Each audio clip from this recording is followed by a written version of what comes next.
हाँ बच्चों, अब हम ओम्स लॉ के बारे में बात करते हैं। तो ओम्स लॉ जॉर्ज सिमोन ओम ने दिया था। अब इन्होंने क्या किया था कि एक कंडक्टर लिया और उसके ऊपर पोटेंशियल डिफरेंस अप्लाई किया। ठीक है, तो एक कंडक्टर लिया और उसके ऊपर पोटेंशियल डिफरेंस अप्लाई किया, जिससे इनको करंट का फ्लो मिला। ठीक है, तो इन्होंने क्या किया, जैसे ये कोई रजिस्टर या कोई भी कंडक्टर था, उस पर एक बार V1 पोटेंशियल लगाया। तो यहाँ पर इम्पॉर्टेंट चीज़ क्या है, फॉर गिवन कंडक्टर, मतलब कंडक्टर बार बार अपन चेंज नहीं कर रहे। तो एक ही कंडक्टर पर आपने अलग अलग पोटेंशियल डिफरेंस लगाया और अलग अलग करंट आया, जिसको अपन ने मेजर किया। पोटेंशियल डिफरेंस को मेजर करने के लिए अपन वोल्ट मीटर और करंट को मेजर करने के लिए अपन एमीटर का यूज़ लेते हैं। ठीक है, तो अपन ने क्या देखा, V1 पोटेंशियल डिफरेंस लगाने पर I1 करंट आया, V2 पोटेंशियल डिफरेंस लगाने पर I2 करंट फ्लो हुआ। इसी तरह से Vn पोटेंशियल डिफरेंस लगाने पर In करंट फ्लो होता है। तो अपने को प्रैक्टिकली ये भी मालूम पड़ा कि जो इनका रेशियो है V1 और I1 का रेशियो, हर बार पोटेंशियल डिफरेंस और करंट का रेशियो कांस्टेंट रहा। तो V upon I equal to constant. Important चीज ध्यान रखना, ये for a given conductor only. मतलब मान लीजिए आपके पास में एक वायर है, तो उसके लिए V बाई आई कांस्टेंट है, ये अलग होगा। और आपने दूसरा वायर लिया तो इसके लिए भी V अपॉन आई का वैल्यू कांस्टेंट होगा, लेकिन ये कांस्टेंट इस वाले से अलग हो सकता है। ठीक है, तो अब इन्होंने क्या किया समझना। अब हम यहाँ पर बात करते हैं, ये जो कांस्टेंट था, इस कांस्टेंट को ही नाम दिया गया रेजिस्टेंस। तो हम यहाँ पे रेजिस्टेंस का यूनिट देखें तो देखो, आपके पास में R इक्वल टू क्या आया बेटा, V अपॉन आई। V क्या है, पोटेंशियल डिफरेंस, जिसका यूनिट वोल्ट होता है। I क्या है, करंट, जिसका यूनिट एम्पियर होता है। तो वोल्ट अपॉन एम्पियर को नया नाम दिया गया ओम। तो रेजिस्टेंस का यूनिट ओम है, ये जॉर्ज सिमोन ओम के ऑनर में ही रखा गया है। तो अब देखो समझना, जब हमको डिफाइन करने की बात आए तो डिफाइन का बहुत आसान तरीका है, सबको यूनिट कर दो, तो ये वाला अपने आप यूनिट हो जाएगा।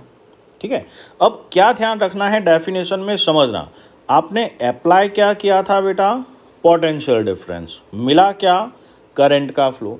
बस इसी तरह से अपन इसको एक्सप्लेन करेंगे।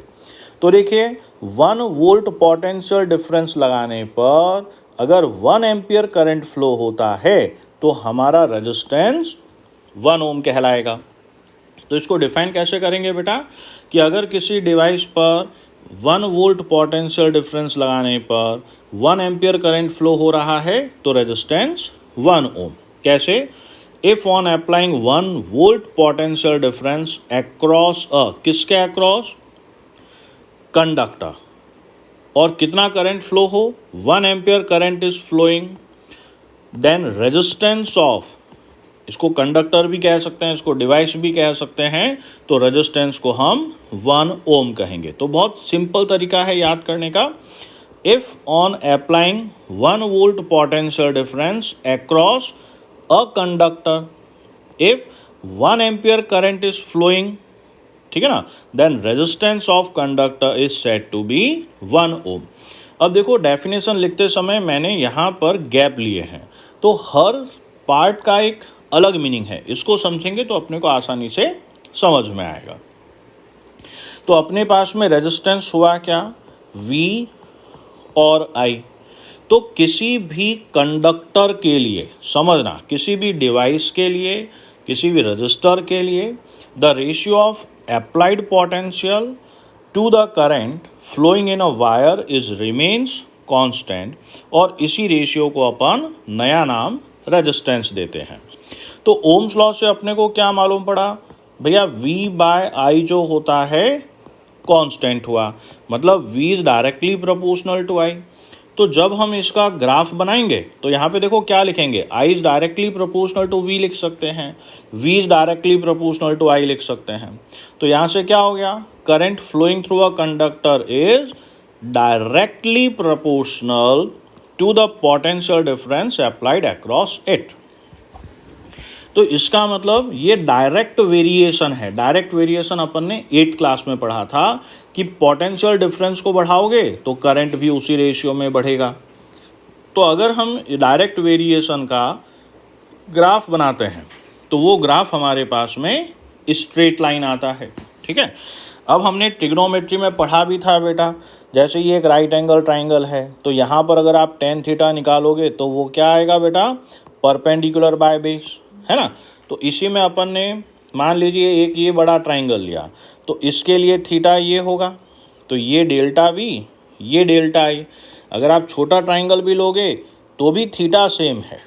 ठीक है, तो जो ओमिक डिवाइस होते हैं, ओमिक डिवाइस के लिए पोटेंशियल और करंट का रेशियो हमेशा सेम रहता है।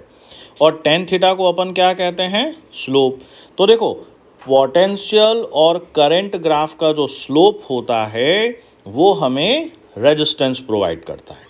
ठीक है, तो कुल मिला के ओम्स लॉ के हिसाब से अपने को समझना है V equal to I R. और ये आया कहाँ से था बेटा, V upon I equal to constant, और उस कॉन्स्टेंट को हम नया नाम देते हैं R। ध्यान रखना यहाँ पर ये जो V है ये पोटेंशियल नहीं है बच्चे, ये पोटेंशियल डिफरेंस है।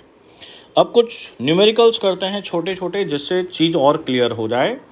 तो if on applying 5 volt potential difference current of 2 ampere is flowing then find resistance. तो अपने पास में सीधा सीधा है बेटा, R equal to V by आई।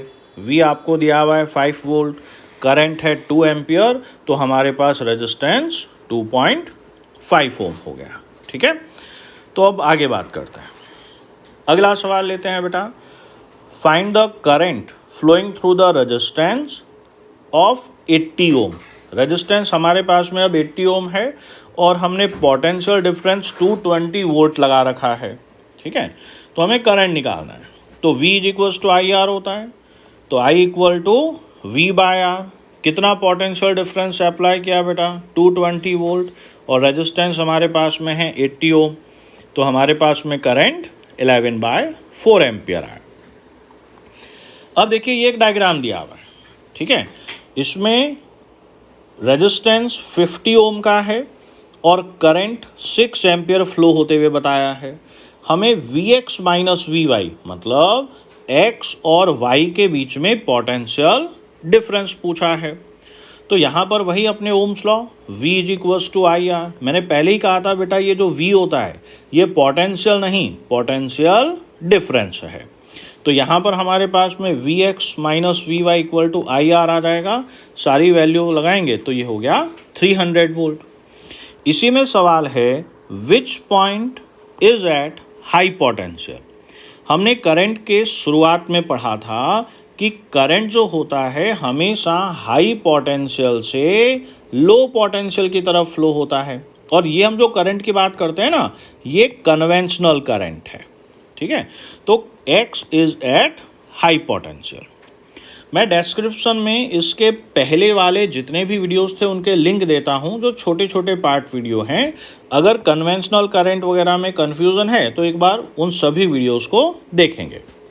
अच्छा, इसी सवाल में इसी क्वेश्चन को कंटिन्यू करते हैं। In the above problem if potential, अब देखो पोटेंशियल बोला है, डिफरेंस नहीं। वो कह रहा है कि x पॉइंट का पोटेंशियल 500 वोल्ट है, तो आप y पॉइंट का पोटेंशियल निकालो।